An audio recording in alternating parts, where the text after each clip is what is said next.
Hey there folks! So picture this problem. You're poking around in your UEFI settings, and you stumble upon these two options, Launch PXE OpROM Policy and Launch Storage OpROM Policy. Sounds fancy, right? But the verbose descriptions next to them are like trying to decipher ancient hieroglyphics. What's the deal with these OpROM preferences? And how do the settings actually affect your system? Let's break it down together. Now, let's talk about the solution to this OpROM puzzle.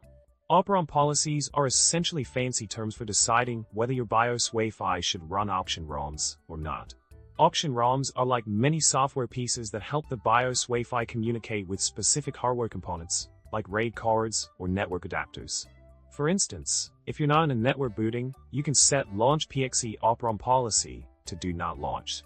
The same goes for storage if you're using modern SATA or NVMe drives. Setting Launch Storage OpROM Policy to Do Not Launch is the way to go.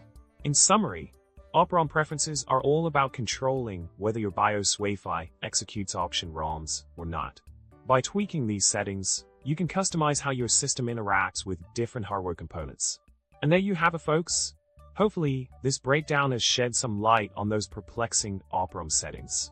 Until next time, remember to hit that subscribe button, smash the like, and drop a comment below. Stay nerdy, my friends.